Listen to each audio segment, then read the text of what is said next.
Fue Parménides, nacido en Elea Magna en el año 540 a.C., filósofo griego presocrático, quien dijo aquello de lo que es y lo que no es, no es.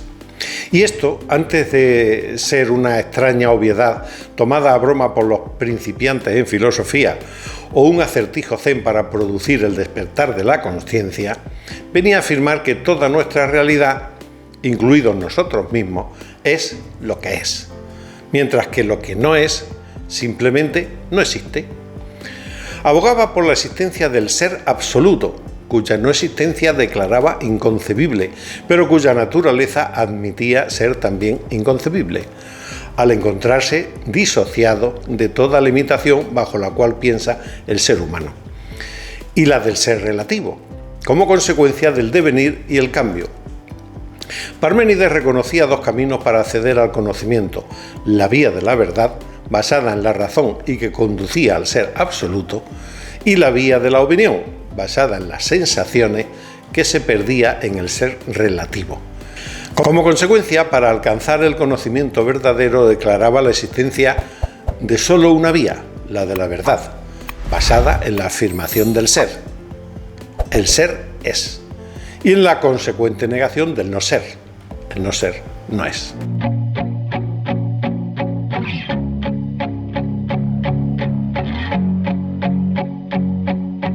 Estas creencias de Parménides fueron las precursoras de la teoría de las ideas de Platón, y Sócrates dijo de él que era venerable y temible a la vez. Se me reveló, dice, en él una magnífica y muy poco frecuente profundidad de espíritu. A nosotros nos interesa en cuanto entendemos que lo que llamamos realidad es lo que es, y no hay nada que sea fuera de la realidad. Pero ya antes, Moisés, en el año 1392 a.C. aproximadamente, había tenido un encuentro con Yahvé en el monte Horeb, donde éste le reveló su verdadero nombre. Dios dijo a Moisés: soy el que soy. Esto dirás a los israelitas: yo soy, me envía a vosotros. Está en el Éxodo 3:14. Es decir, si hemos de hacer caso a la Biblia, el verdadero nombre de Dios es yo soy, que es la personalización de lo que es, nuestra realidad absoluta, de la que forma parte y en la que está integrada nuestra realidad relativa, la que conocemos. Por lo tanto, no hay ninguna diferencia esencial entre el Yahvé de Moisés y el ser de Parménides, salvo en que aquel se revela en primera persona, yo soy, mientras que éste se declara impersonal, lo que es. Pero lo que llamamos Dios es intemporal y no puede estar sujeto ni condicionado a ningún tiempo, ni forma personal o impersonal, aunque pueda manifestarse de las dos maneras. A nosotros nos gusta identificarlo con todo lo que es y existe, es decir, con nuestra realidad absoluta, y admirarlo y alabarlo en su manifestación relativa, que es la que conocemos, que no es Él, pero que está integrada en Él. Con razón, el pobrecito de Asís bendecía al Señor por la hermana tierra, y el agua, y el fuego, y el aire, y hasta por la hermana muerte corporal, de la que ningún mortal puede escapar, porque todas estas cosas son seres que forman parte de lo que es, al igual que nosotros.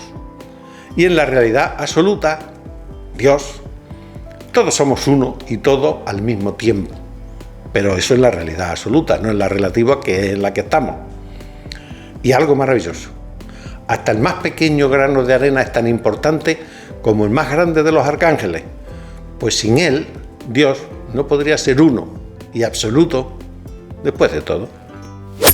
Para los auténticos buscadores espirituales, el mayor propósito de su vida es el de encontrar aquello que llamamos Dios dentro de esta realidad relativa que vivimos, ya que no se dispone de otra. Y hemos de comprender que Él se nos manifiesta continuamente a través de esta realidad, en todas las cosas y en todo lo que nos ocurre en este mundo. Es lo que es. Para ello es necesario evolucionar del estado pseudoanimal en el que nos encontramos, dominados por la mente instintiva, aún al de hombre integral dominado por la mente inteligente, que es la que estamos intentando desarrollar e integrar en nuestro ser, en nuestra actual etapa evolutiva. Es decir, tenemos que pasar del yo separado al yo integrado. Entonces se produce la iluminación de la conciencia y el despertar a la realidad de las dimensiones superiores. Y con razón, a quien las percibe y sabe entenderlas, se le puede llamar iluminado. Este encuentro es definitivo porque impregna al ser humano de un carácter espiritual que ya nunca lo abandonará. Y también es transformador porque ya no vuelve a ser como antes. El buscador espiritual encuentra aquello que buscaba y se convierte en un iluminado, porque vive en la luz del conocimiento y del espíritu. Y aunque prosigue su camino de acercamiento al ser absoluto, a Dios, profundizando en lo que es, ya no lo hace perdido en la oscuridad, sino gozoso en la luz. Lo primero que experimenta la persona que encuentra a Dios en nuestro mundo es un gran asombro y perplejidad, al darse cuenta que lo ha tenido siempre ante sus ojos y no ha sido capaz de verlo. Es como el pez que viviendo en el agua y siendo el mismo agua en gran medida, no fuera capaz de verla. Así el hombre vive, existe, se mueve y forma parte de él, de Dios, y no es capaz de sentir su presencia, de sentirlo a él. Pero una vez percibida, se da cuenta de la importancia de su hallazgo e intenta enseñárselo a la gente que ama, a sus familiares, amigos, para volver a asombrarse al descubrir la incapacidad de las conciencias de ver aquello para lo que aún no están preparadas, aunque dispongan del conocimiento necesario. Entonces comprende que es necesario tener paciencia para que ese conocimiento, pequeño como una semilla, vaya creciendo e integrándose en todos los niveles del ser de las personas, afirmándose con las experiencias de nuestra existencia en esta dura realidad relativa. Lo segundo es una gran expansión del corazón, de tal manera que pudiera caber en él no solo todo el género humano, sino también el universo y toda la realidad que es, al identificarla con aquello que llamamos Dios y consigo mismo. Su mundo se expande sin límites y deja de estar reducido al estrecho marco de lo percibido en el trabajo, en la familia, en la sociedad, para extenderse a todo el universo conocido y desconocido, perdido el miedo y confiado en la realidad que es y en la justicia profunda de la ley natural, la voluntad del Padre. ¿Vivimos en el espacio de 3 dimensiones o en un hiperespacio que aún no entendemos? El heptacordo de Apolo, las 7 dimensiones de la realidad, de venta en Amazon. Y aquí me toca deciros que si el vídeo os está gustando, os suscribáis al canal, le deis un clic y hagáis el comentario que estiméis oportuno, porque seguro que os contestamos. Muchas gracias. Confiado y entregado, el guerrero espiritual fluye en la realidad que es, conociéndola mejor y ensanchando cada vez más su corazón a medida que va integrando en todos los niveles de su ser dicho conocimiento y experiencia. Cuando digo los niveles de su ser, me refiero a todas las dimensiones de su existencia, la física, la tridimensional, pero también a las dimensiones superiores existenciales del ser. A partir de aquí comienzan a aparecer de un modo natural ciertos poderes o capacidades, como el saber lo que piensan los demás y lo que va a ocurrir de una manera intuitiva y direccional. Se despierta la intuición, que es la mente propia, ya no de la 4ª, sino de la 5ª dimensión, del mundo de las causas, junto con un gran anhelo de acercamiento a aquello que llamamos Dios. Ha integrado su mente inteligente, aparecen las primeras experiencias de la mente intuitiva y comienza a trascender su realidad relativa, la de este mundo percibido. En estos momentos se puede decir con mucha razón que el iluminado pertenece más a la 4ª dimensión de la mente y del alma humana que a la 3ª, donde aún se encuentra encarnado su ser. Este estado es bien conocido y comentado por multitud de místicos, cuando dicen aquello de vivo sin vivir en mí, como Santa Teresa de Ávila y San Juan de la Cruz, o ya no soy yo quien vive, sino es Cristo quien vive en mí, como dice San Pablo. Y es debido a que su conciencia ha trascendido a las dimensiones superiores existenciales de ser, a las dimensiones superiores de la realidad. Aunque su ser aún se encuentra encarnado en nuestro mundo físico tridimensional, este es el estado natural de los místicos que han encontrado a Dios en cualquier religión conocida. La experiencia de Dios en nuestra realidad es imprescindible para liberarse de los sufrimientos del mundo, integrarlo y trascender a las dimensiones superiores existenciales de nuestro ser, vencer al mundo e incluso vencer a la muerte, en contra de lo que proponen muchos pensadores modernos, porque es un descubrimiento transformador y carismático, incomprensible para el que no lo haya experimentado, locura para nuestro mundo actual, pero que cambia radicalmente la vida de las personas al introducirlas en una nueva visión de la realidad mucho más elevada. Pero esto no es todo. El iluminado aún puede progresar más durante su existencia como ser humano, integrar su mente intuitiva y alcanzar el nivel del alma divina e incluso realizar los llamados desposorios del rey y la reina, el alma divina y el alma humana, llamados así por alquimistas místicos, los desposorios del rey y la reina, donde la voluntad y la conciencia se unifican y aparece el querubín, andrógino, que precede al Cristo. Incluso es posible integrar la conciencia cósmica y llegar a la unión con el Cristo permaneciendo encarnado aún en la tierra.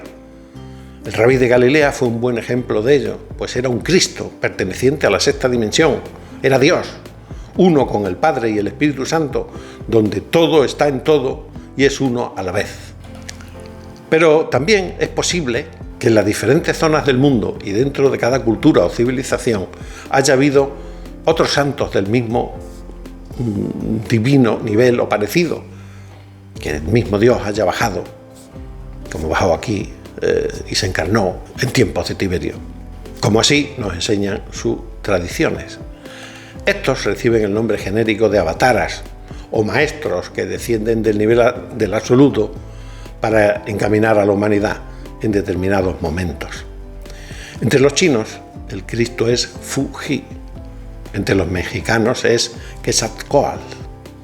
Entre los griegos es Dionisios. Entre los japoneses, Amida. En el viejo Egipto es Osiris. Y en la India milenaria es Krishna. Todos ellos, salvando las diferencias culturales, enseñan el mismo milenario y trascendental camino alquímico y místico para alcanzar la salvación, para ennoblecer y purificar el alma. Morir, nacer y sacrificarse por la humanidad. Quien tenga oídos, que oiga. Y no me estoy saliendo de la religión católica ni un ápice. Le pese a quien le pese.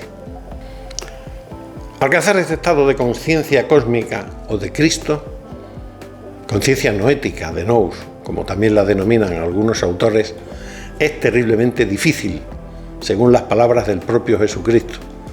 Esforzaos para entrar por la puerta estrecha, porque os digo que muchos intentarán entrar y no podrán. Lucas 13, 24. Pero tampoco es una cuestión de prisas, sino de grados. Recordemos que en la eternidad no existe el tiempo.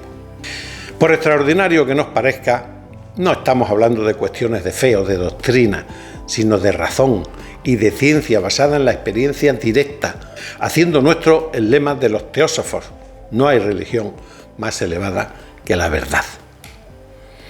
Así, para el que tiene la experiencia de Dios, es evidente su existencia, pero no encuentra forma de transmitírsela a los demás.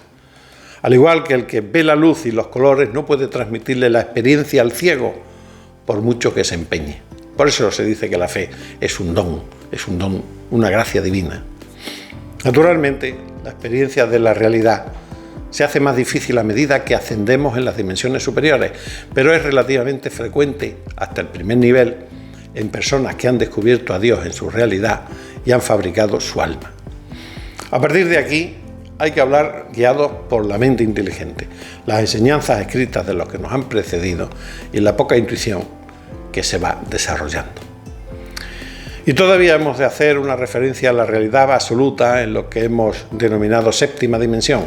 Es el espíritu, la vida, la fuente, el uno y el todo, el principio, el fin, el alfa y la omega, aquello que llamamos Dios. Y esto ha sido todo, amigos de La Granja Despierta. Espero que este programa os haya gustado tanto como a mí hacerlo. No olvidéis suscribiros y dejar vuestros comentarios para continuar esta fascinante experiencia. Nos vemos en el próximo vídeo. A todos, paz y bien.